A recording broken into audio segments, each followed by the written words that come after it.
근데 이제 교제를 하자마자 좀 남자친구의 본색이 드러나기 시작했는데, 그때 이제 그 남자친구는 사실 별다른 직업 없이 파트타임으로 오전 근무만 하고 있던 사람이었거든요. 네네네. 근데 반면 저희 의뢰인분은 이제 좀 박사학위까지 취득을 하시고 네네. 이제 교수 임용을 목표로 강사 활동을 하고 계시던 분이었거든요. 좀 한 번은 이제 그 남자친구가 자기가 예지몽을 꿨다면서, 너가 출세를 위해서 교수들한테 성상납을 하는 꿈을 꿨다. 사실대로 말해라. 사실대로 말하면 내가 이번은 한번 봐주겠다. 네, 안녕하세요. 사랑학개론 MC 정애연입니다. 오늘은 법무법인 주한 박혜진 변호사님을 모셔봤는데요. 유튜브 채널 마녀 변호사님으로 활동하고 계신다고 들었습니다. 네, 맞습니다. 네, 간단한 자기소개 좀 부탁드릴게요. 네, 안녕하세요. 저는 법무법인 주한에서 파트너 변호사로 재직하고 있는 박혜준 변호사라고 합니다. 반갑습니다. 반갑습니다. 어떤 사건 이야기해 주실 거예요, 오늘 사건은? 네. 저는 오늘 데이트 폭력 관련된 사건을 갖고 왔는데, 네네. 사실 가정 폭력도 많은 문제지만 이제 최근에는 데이트 폭력도 좀 사회적으로 많은 문제로 대두되고 있는 것 같아요. 뉴스에서도 많이 본 것 같아요. 예, 네. 맞습니다. 그래서 그 중에서도 제가 좀 기억에 남는 사건이 있어서 한번 이야기해 보려고 합니다. 네, 저희가 이제 했던 사건 중에 의뢰인분이 여자분이셨는데, 네네. 어느 날 이제 어떤 남성으로부터 카카오톡 메시지를 받으셨어요. 근데 그 남자는 이제 초등학교 동창이다라고 하면서 연락이 왔는데, 네. 사실 의뢰인은 이 남성과 초등학교 때도 친하지도 않았었고, 졸업한 이후로도 연락을 한 번도 한 적이 없었어요. 그래서 네. 기억도 못하는 친구였는데, 그 남성은 이제 내가 다른 동창을 만나서 너 이야기를 들어서 반가운 마음에 연락처를 받았다라면서 연락을 한 거였어요. 네네네. 이제 그때 당시에 근데 하필 그 시기가 의뢰인이 이제 전 남자친구와 결혼을 전제로 교제를 하시다가 네. 헤어진 지 얼마 안 된 상태였고, 그리고 이제 좀 건강이 안 좋으셔서 수술을 하시고 입원 중인 딱 그 타이밍에 그런 연락을 받았던 거예요. 네. 그래서 심신이 좀 많이 지쳐 있었을 때 그런 연락을 받으셔서 네. 뭐 이렇게 싫은 마음보다는 반갑고 신기하고 이런 마음에 연락을 한 달 정도 계속 주고 받으셨어요. 네네. 근데 그 남성이 이제 계속 만나자라고 요구를 했는데 뭐 건강이 좀 안 좋다라는 이유로 이제 거절을 하시다가 네. 그 남성이 계속 선물을 보내고 이러면서 적극적으로 구애를 한 끝에 이제 만남을 시작하시게 되셨고, 네. 만난 이후로는 이제 교제를 시작하셨어요. 근데 네네. 이제 교제를 하자마자 좀 남자친구의 본색이 드러나기 시작했는데, 어떡해요? 그때 이제 그 남자친구는 사실 별다른 직업 없이 파트타임으로 오전 근무만 하고 있던 사람이었거든요. 네네네. 근데 반면 저희 의뢰인분은 이제 좀 박사학위까지 취득을 어머. 하시고, 네네. 이제 교수 임용을 목표로 강사 활동을 하고 계시던 분이었거든요. 네네. 그래서 연령도 한 30대 중후반 정도 되신 상태였고, 네네. 근데 퇴근하고 오면 남자친구가 자기 집에 안 가고 내 집에 그냥 눌러 앉는 거예요. 왜 집에 가지 않냐? 너희 집에 좀 가라라고 하면은 그 남자친구는 너랑 한시도 떨어져 있기 싫다. 그래서 혼자 두면은 뭐 불안하다. 이런 이유를 대면서 거의 이제 동거처럼 하게 된 거예요. 그냥 자연스럽게 남자분이 여자 집에 이렇게 들어오게 된 거네요. 네, 맞습니다. 너랑 같이 있고 싶다는 네, 이유만으로. 집에 안 가니까 자꾸. 그리고 거의 반강제적으로 동거 생활이 이제 시작이 됐는데, 이제 그러면서 좀 집착적인 증세도 이제 나타나기 시작을 했어요. 네네네. 그리고 서서히 뭐 협박이라든지 이런 것들이 드러났는데, 네. 좀 한 번은 이제 그 남자친구가 자기가 예지몽을 꿨다면서, 너가 출세를 위해서 교수들한테 성상납을 하는 꿈을 꿨다.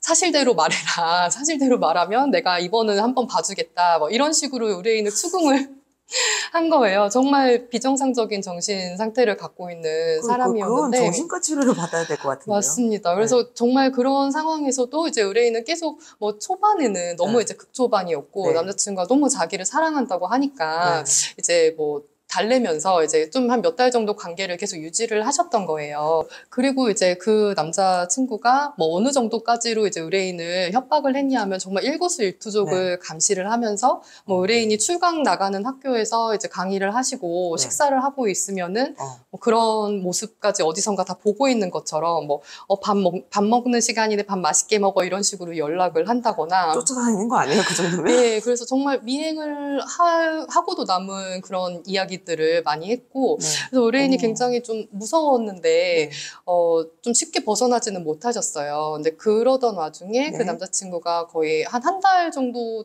사귄 지 한 한 달 정도도 되지 않아서 부모님 몰래 혼인신고를 하자라는 요구까지 이제 하게 됐습니다. 그래서 의뢰인은 당연히 거절을 했더니 그때부터는 정말 무서운 협박으로 나아갔는데 이제 이미 이제 의뢰인의 가족들이라든지 뭐 동료 교수, 지도 교수님 이런 신상 정보를 다 알고 난 이후여서 남자친구가 혼인신고를 해주지 않으면 뭐 내가 자살하겠다 또는 뭐 의뢰인의 가족들을 죽이겠다 뭐 이런 협박을 하기까지 이른 거죠. 와. 그래서 사실 의뢰인분이 이제 그때부터는 상황이 좀 심각하다는 걸 느끼시고 헤어지자고 계속 요구를 했는데 이게 남자친구가 너무 내 모든 생활에 대해서 다 알고 있으니까 이게 자기 혼자 벗어난다고 해서 될 일이 아니다라는 거를 느끼시면서 어떻게 방법을 못 찾으셨던 거예요. 근데 그러던 와중에 어느 날 남자친구가 의뢰인분을 차에 태우고는 혼인신고를 하러 가겠다라고 그냥 무작정, 너무 무섭다, 진짜. 무작정 데리고 간 거예요. 그래서 의뢰인이 이제 당연히 이제 격하게 차 안에서 좀 싸움이 있었고,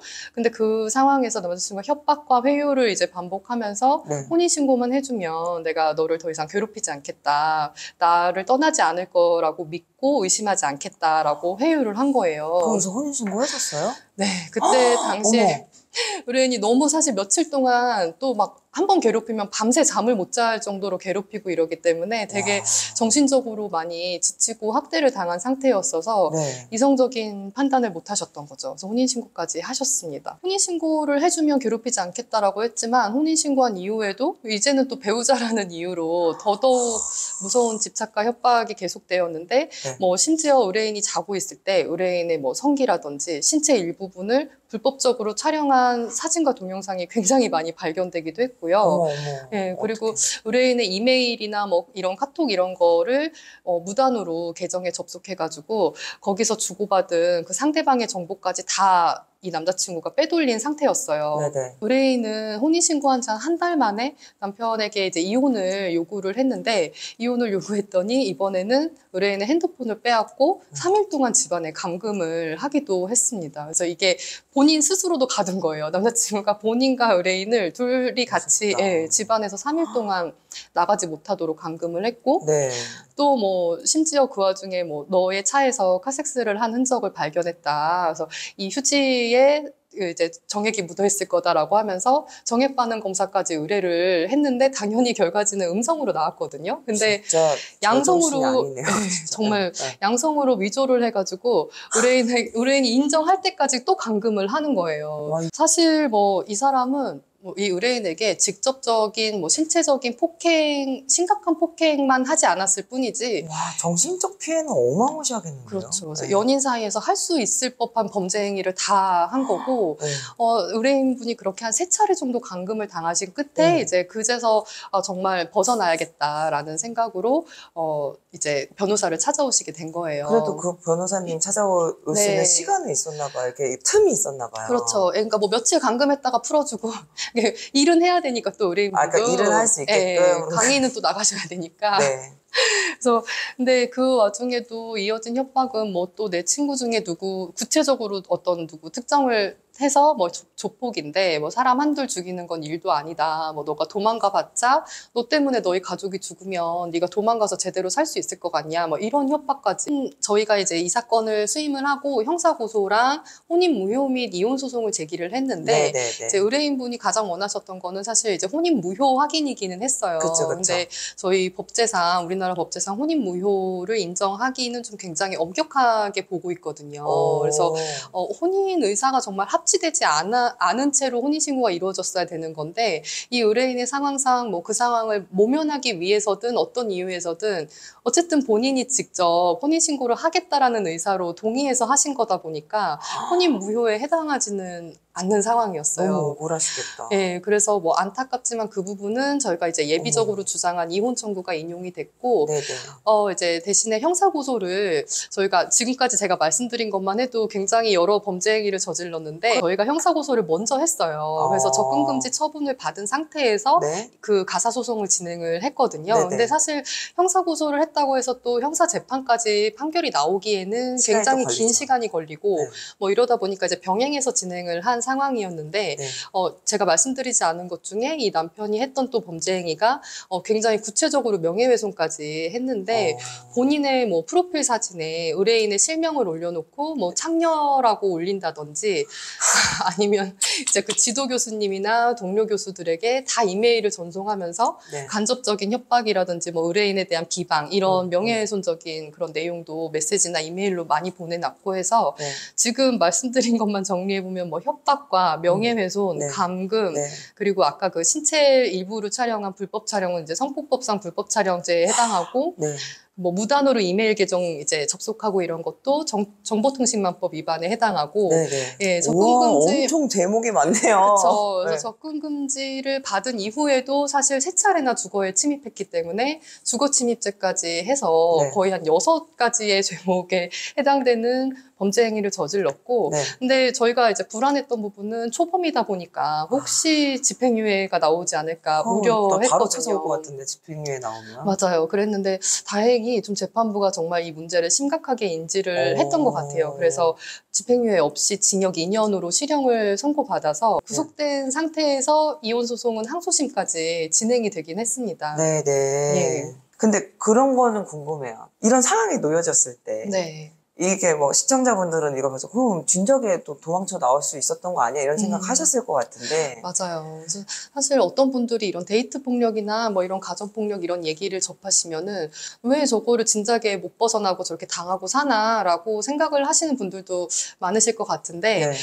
이분도 또 한편으로 이제 좀 박사학위까지 취득하시고 굉장히 학구적이시고 지적으로도 수준이 높으신 분임에도 벗어나지 못했던 거는 네. 너무 이미 짧은 시간 안에 이 사람으로부터 나의 모든 생활 영역이 다 지배된 상태였던 거예요. 그래서 정말 내가 나의 모든 사회적 지위까지 다 포기하고 완전히 잠적해버리지 않는 이상은 얘한테서 벗어날 수 없겠다라는 생각에서 예, 차마 이제 어떻게 방법을 찾으실 수가 없었던 거죠. 와, 그러면 어찌됐든 결과론적으로는 그러니까 그분은 형을 살게 되셨고, 네. 이 와이프라고 하기도 그렇죠. 여자분께서는 어찌됐든 2년 동안은 불안하진 않으시겠어요. 맞아요. 네, 그래서 그나마 이제 다행히 이제 좀 안심을 하시면서 이제 본인의 생활로 좀 돌아가시게 되기는 했습니다. 알겠습니다. 오늘 데이트 폭력에서 시작해서 둘째 아니게 혼인신고까지 했다가 이혼소송까지 진행한 사건에 대해서 들어봤는데 오늘 박혜준 변호사님과 이야기 나눠봤고요. 좀 도움이 되셨다면 좋아요, 구독, 알림 설정 부탁드릴게요. 감사합니다.